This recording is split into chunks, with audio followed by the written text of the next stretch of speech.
dinosaurs still indeed do roam the earth. And in this case, I'm a dinosaur when it comes to e-commerce. Welcome to the B2B Breakthrough Podcast. We're here to bring you all the best knowledge, insights, and strategies from e-commerce experts, successful business owners, and the team at Alibaba.com that you'll need to grow your business and achieve your next big breakthrough. I'm your host, Sharon Gai. That was Mark Brohan, a renowned expert in B2B e-commerce and market research. As the Senior Vice President of B2B and Market Research at Digital Commerce 360, Mark's work shapes the landscape of online retail through in-depth trend analysis and strategic insights. Holding a master's degree in journalism from American University, he expertly blends journalistic rigor with market foresight, making him a key figure in the evolution of B2B marketplaces globally. Welcome to the show, Mark. Thank you for having me. It's great to have you with us. If you can just share a bit about your background or how you got into it, because most people, when they graduate, I'm sure they're not saying, hey, I want to go into the line of work of B2B e-commerce marketplaces. So how did you wind up here?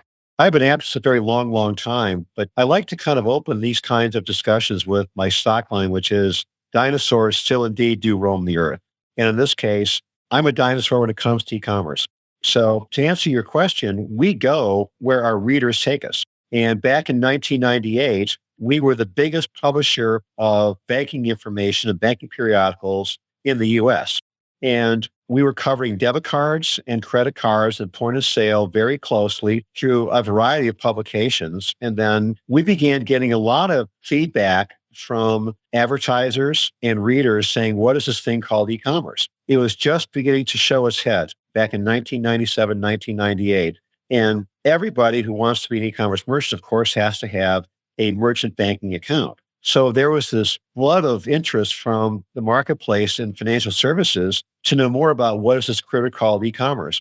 So we crossed over. And that's how we launched a lot of the publications that we've done over the years, which is we follow our readers into an area they're curious about and then do journalistic excellence in exploring the content, the issues, the market drivers, how big the market is, where it's going. And that's kind of what we do for a living at DC 360. But in 1998, that was just the start of online retailing. And so we began talking to catalogers. Back in the day, we began talking to retail store merchants, and we began talking to this new group of merchants called web only.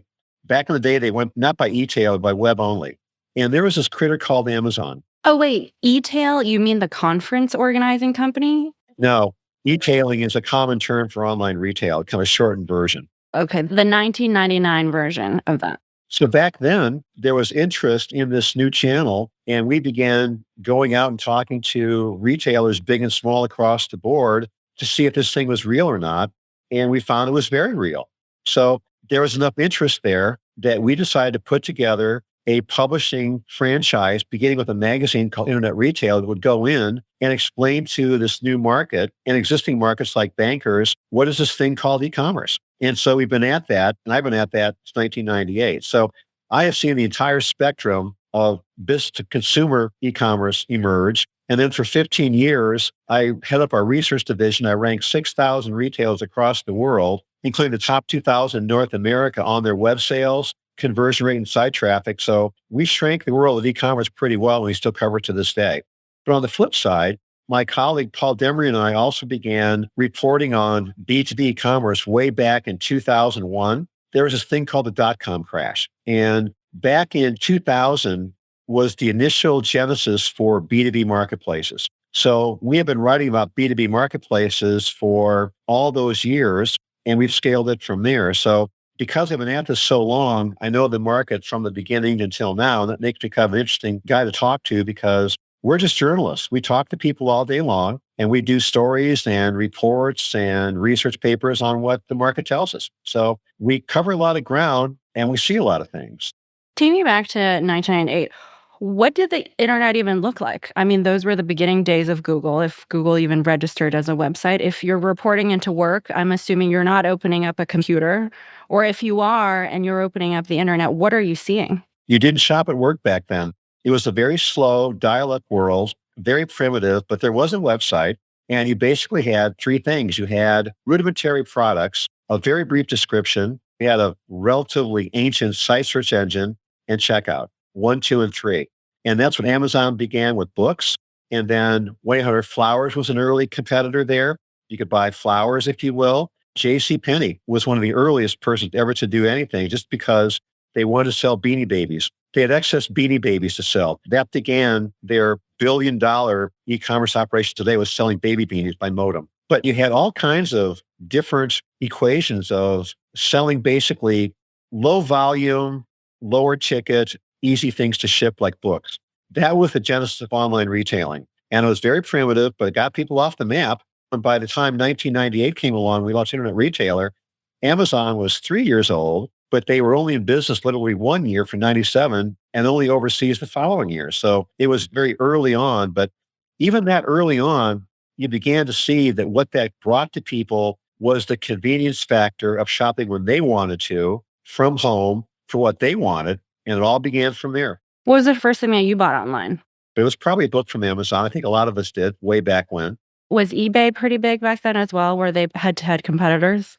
At the time, eBay was a lot bigger than Amazon because eBay began around 1995. And because they were the original marketplace for this stuff, it was kind of this electronic flea market is how people would look at it back in the day. Maybe eBay might not agree with that, but that's pretty much the way that the world saw it, I think. But what eBay did earlier on was they began selling things to a business audience much, much sooner than anybody else, beginning with autos for one, auto parts for two. So it was still dial up. It was still primitive. It was still slow. That's where it all began. So eBay, Amazon were more of the B2C players. And then when did the first B2B marketplace that you reported on came to be? It was well ahead of their time. In about 2000, you have something called the dot-com crash, and it was terrible. But the run-up to the dot-com crash was glorious because this thing called e-commerce morphed into hype, and VCs began throwing money at it left and right. And there were startup brands that had so much money they didn't know what to do, so they would put on a golf tournament. That's how much money was flowing into it. But it was all smoke and mirrors. So B2B marketplaces were getting initially a lot of play among industries like healthcare and aerospace and steel and automotive. And what industry coalitions tried to do is to bring together, for a certain industry, concentrated groups of buyers and sellers and use this thing called the internet to facilitate easier transactions between buyers and sellers. So the concept was sound, but it was 25 years before its time. So you had marketplaces that big companies put together. Boeing did, Chrysler, General Motors, Ford. They came together for auto supplies, which is still around, by the way. Healthcare big names did it. But there were all these great efforts, and then it was an idea ahead of its time. So it quietly folded, crashed, and the money went away. But out of those ashes, over the next 20 years, you had about 75 to 100 B2B marketplaces. I'm talking 2001 until about 2015, 16. You had maybe 100 marketplaces that had brought together enough buyers and sellers to begin to build synergy across an industry, and they made it. So there are early remnants of these marketplaces from 2000 that are still around. Healthcare and automotive are two prime examples, if you will. But for the most part, these B2B marketplaces were growing along as B2B e-commerce began growing. And then more importantly, e-commerce technology gets faster and faster every 2 or 3 years. And that began to bring together more of the infrastructure that now enables marketplace to happen. So that was about a 15-year gestation period. And then things really exploded. I've read a lot about eWorld Trade as well as DHgate. What are your thoughts on those companies? In the marketplace world, the term B2B marketplace is just a generic term, just like B2B commerce is just a generic term. What you're talking about here is basically using e-commerce technology and the internet to bring together diverse groups of buyers and sellers within the confines of what they do. So there can be as many as 4 to 5 to 6 to 7 different models of buyers and seller groups across industries, sub-industries, vertical industries that are kind of akin to one another, like steel and coal type of thing. But how they interact with one another over the internet using e-commerce technology is very unique to their user group of buyers and sellers. So my point to you is how a B2B marketplace looks and feels in steel is awfully different than how it looks and feels and does in healthcare or any other segment of the economy you want to think of here. So you've got commercial platforms like Alibaba and eBay and Amazon Business and a few others that are a little more mainstream, if you will. But some of the companies you're talking about is they tend to service specific niches like logistics or services or any other vertical market you can possibly think of. Speaking of more niche or specific B2B marketplaces, do you think the trend is more going towards these more specific vertically integrated marketplaces, or are the more commercial ones dominating right now and to the future? Let me kind of step back and talk about just a second here, the macro version of this. So I get asked this quite a bit, which is how big is the B2B marketplace world? And the answer is that it's the fastest growing e-commerce channel I have ever seen covering e-commerce since 1998. I have never seen anything morph as quickly as B2B e-commerce marketplaces. So in context, just 5 years ago, and we rank these, by the way, we count them up and write about them on a continual basis. There's like 75 of them. Then there was 250. Last year, I counted 500. Next year, I'm going to count 750. And in 2 years, my projection, at least 1,000. Because B2B marketplaces were probably the fastest growing e-commerce channel coming out of the COVID lockdown. When traditional buying channels for businesses shut down because COVID shut us all down, the one thing that didn't shut down was the internet. So all of this buying of what there was of it shifted to more the web. And as companies began looking for newer and better places to source products locally versus overseas, they began to discover this thing called B2B marketplaces. And volume took off and use took off. And the user groups of these marketplaces, coalitions, are younger, more digitally driven business buying teams that prefer to source what they buy for their organization from a lot of places and not just one. And all of this morphed into B2B marketplaces becoming the fastest growing segment of B2B commerce. They account for just under 1.3% of total B2B sales.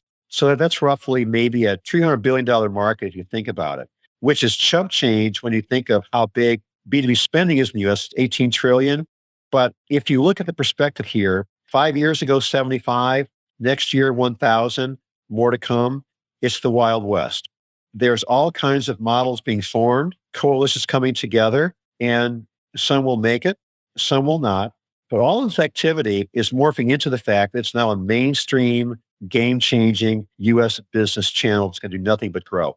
So if you were a founder today, you would advise this founder to start a B2B marketplace as opposed to a B2C one if this person wanted to do a marketplace endeavor? That is as individual as your business is. I mean, it's very common these days for a lot of companies to have both B2C and B2B, but they're different buyers. Business buying requirements are much different for wholesalers and distribution companies than they are for consumers. There's a lot of companies out there wrestling with what they call their marketplace strategy.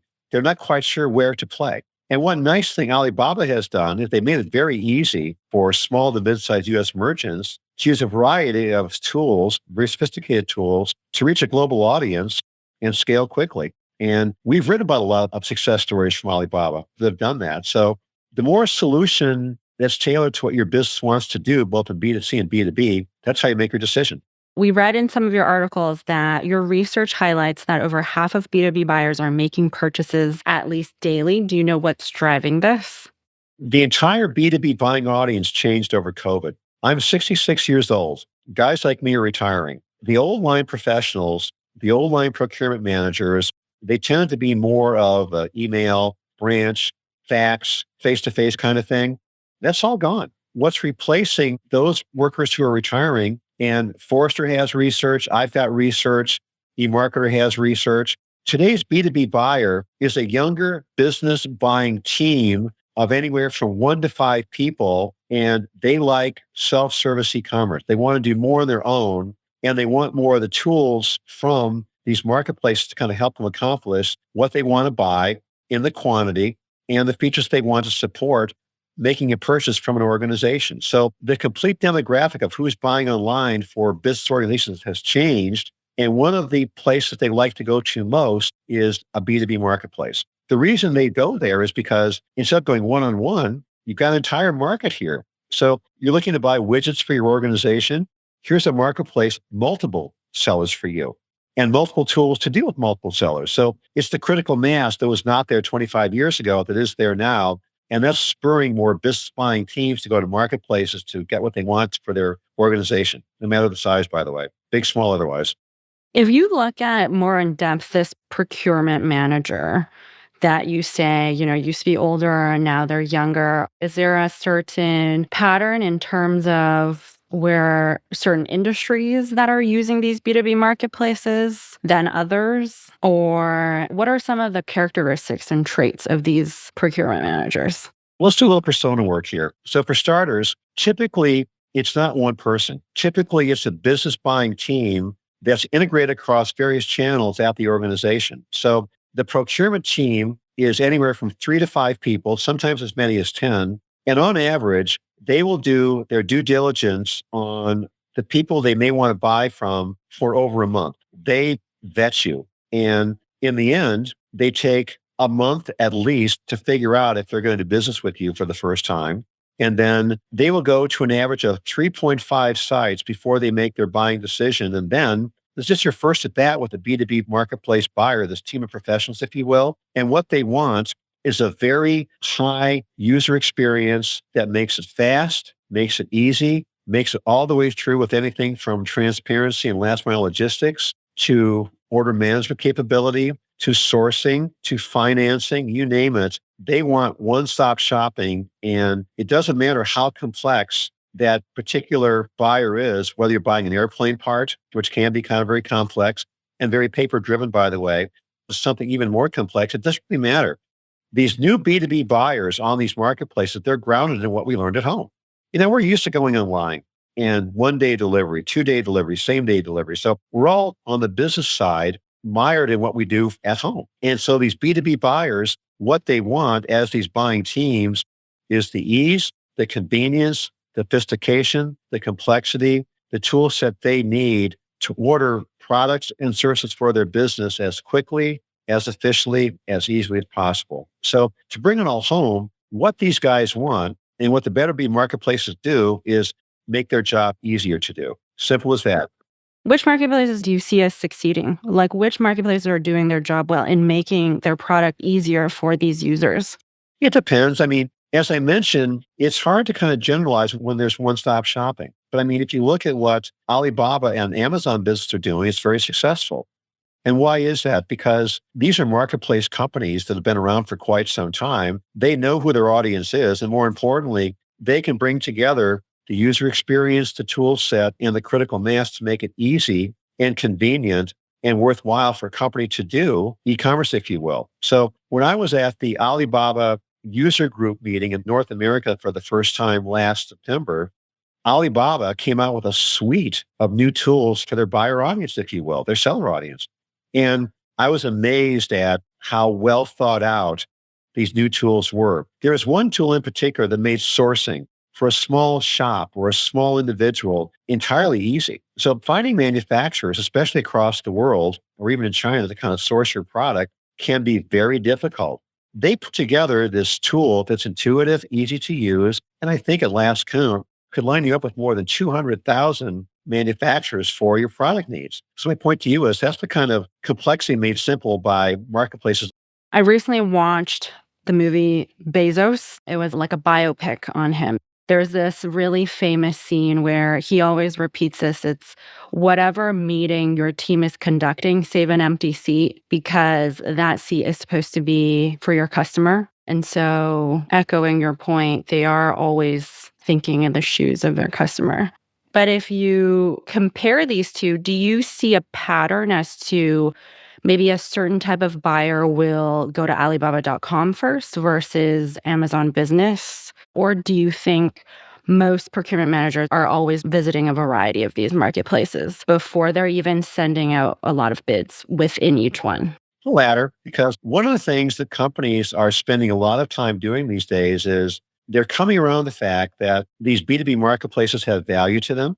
But what you got to figure out is there is not one size fits all. Where a lot of companies, big, small, otherwise, are wrestling, which is what is their marketplace strategy? Is there more than one? Are there numerous ones that we should be using for our organization? And it's not easy to determine because if you're a multinational enterprise, then the buying needs of your team in China might be different from the buying needs from your team in North America, from Latin America versus Europe.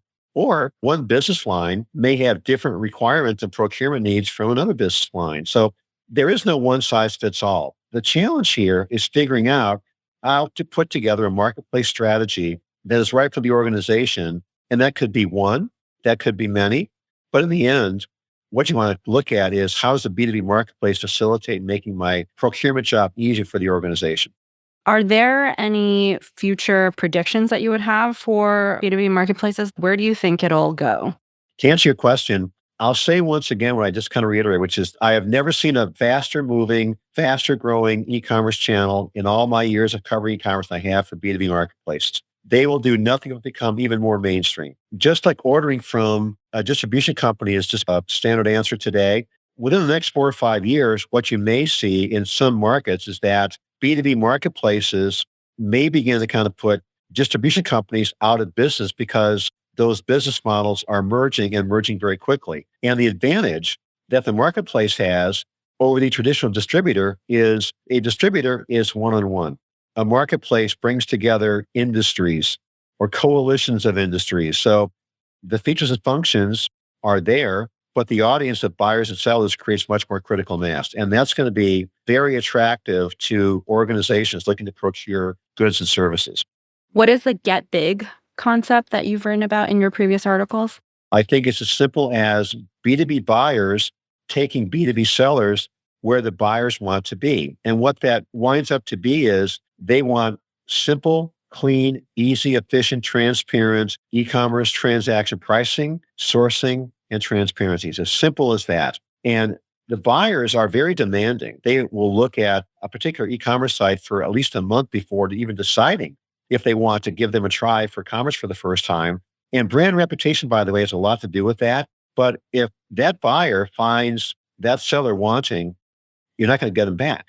So what B2B sellers are wrestling with is trying to come up with the strategy, the technology, the resources to kind of put together what they know their customers want because they've heard it for 2-3 years now, a better user experience. For a lot of companies, easier said than done. If I'm a B2B marketplace myself, what are things that I can do to get new users? Take the pain out of the process. And a lot of companies are doing that. The B2B marketplaces that are successful are adding on the features, the functions to make even buying complex organizational materials, products and services much easier, faster, transformational, and transparent than ever before. That's what the better B2B marketplaces are doing. And those that are doing it well are going to succeed. Do you see a lot of procurement managers these days preferring to have suppliers local here in the US? It's becoming more of a trend than it was, but it's hard to generalize with all of this because there's no one size fits all. Because one of the things that Alibaba will tell you and show you and does very, very well is they bring you the feature set and the functionality to sell to a global audience. So they're giving the US small B2B merchants access to a marketplace that takes them global. It's a good business equation. What are some of the biggest mythbusters you've encountered when discussing B2B e-commerce data and trends? Some mythbusters is basically where a lot of companies in B2B e-commerce are still challenged today is they have no idea what they want to be when they grow up. So they think of e-commerce as a technology and not as a business strategy.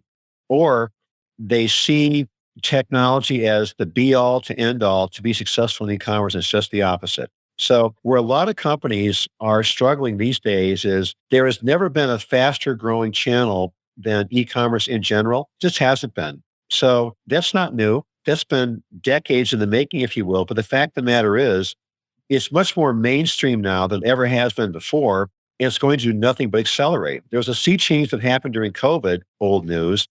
The new news is that the B2B buyers are very sophisticated these days. They know what they want. They know what they want. They know how they want to get it. All they want to know from who they want to buy from is, do you have what I want, how I want it, when I want it, and the tools to make this happen via my e-commerce demands. That is not an easy fix for sellers. And so where sellers are struggling with is not so much the technology is there, but it's how do you put together the strategy that's right for your organization? And that's where a lot of companies, especially a lot of manufacturing companies, are still figuring things out. But it's so fast moving these days that the opportunity will not always be there. In fact, it's so cutthroat sometimes that if you lose market share, you've kind of lost and you've lost permanently. So big stakes here. Earlier, when you were talking about how healthcare companies are also setting up B2B marketplaces, can you give an example of one that you've seen and what it looks like? If you've worked in healthcare, it's not an easy market. I like to use the word healthcare as a market unto itself. So healthcare is very regulated and it's a very small world compared to a lot of other parts of the US economy. So it's insular. Healthcare is healthcare. And there are a lot of graves in the boneyard of companies that have tried to attack healthcare, put a lot of money into it, and never quite understood it because it's healthcare. And so, healthcare for many, many years was a lot of the biggest healthcare enterprise chains. Take the biggest hospitals in New York, Chicago, anybody. There's 25, 26 enterprise chains, if you will. And the world of vendors, they would deal with supply to the hospitals, anything from complex gear to replacing toilet paper or what have you, was known to a world that was rather small. The Medlines, the Medtronics, those kinds of companies, if you will. What changed, though, was that when COVID came along and healthcare reached an epidemic, of course, around the world and here in the US, what healthcare chains did for the very first time was to take a look at where can they source products because they can't find them anyplace else outside of traditional supply chain partnerships. So there's a lot more transparency with healthcare marketplaces these days where healthcare enterprises, the provider crowd, if you will, are going to new groups of coalition buyers in the marketplace to find what they want for their healthcare facilities. That wasn't around just 4 or 5 years ago, but that just kind of shows you one example of how fast one traditional supply chain industry has changed and adopted a marketplace mindset. Right now, what a lot of people are talking about is the advent of AI or the injection of AI into everything and anything. What has B2B marketplaces done with AI so far? AI is quite the buzzword, of course, no matter where you go, including here in e-commerce. But think about it this way. AI is not new. In fact, it's rather old. You talk to a chat box, been around for 20 years. That's AI. That's nothing but machine learning, very simplistic here. So the first wave of where you're seeing AI roll across the B2B landscape, including marketplaces, is where you think it would be. Marketing, merchandising, personalization, some supply chain analytics work on the back end, if you will. But where it's going is that in the next 6 months to a year, what you will see more marketplaces do, they're developing more specific applications to use machine learning and AI to facilitate faster product sourcing, faster transaction processing, faster insight into last mile logistics. That's where you're going to see more of AI emerge in the next year and less so with the personalization, marketing, merchandising venues, kind of wave one here. What do you think is one thing that leaders in the B2B e-commerce industry should start doing today to stay competitive? The biggest pain point that sellers have is not giving the buyers what they want. And here it is. B2B buyers will use anywhere from 1 to 3 to 10 different channels to buy from a seller, 1 to 10. And on the average, it's 3 to 5.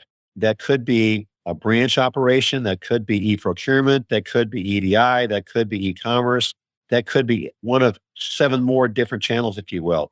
My point is, B2B buyers today do business with companies across multiple channels and not just one. And what's changed here is that all of these channels are being integrated in what the B2B buyer wants, which is the old omni-channel shopping experience. I had talked about kind of our grounding as consumers before. What B2B buyers want and across the marketplace too is they want one-stop shopping across all the channels. So if it began as an e-commerce transaction, ends as punch out, so what? I don't care. Just make sure it gets done. Or what began as an e-commerce transaction, placing a recurring order, but becomes EDI by payment and processing. So what? Not my problem. That's what I want.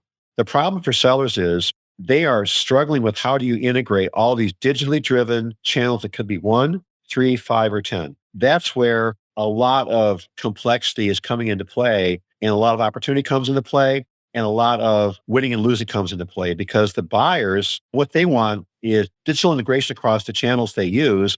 For the sellers, it's not as easy to kind of meet what those buyers want. And that's the big crux of what's happening with challenges for the entire B2B marketplace industry these days, as well as e-commerce in general. It's not an easy nut to crack.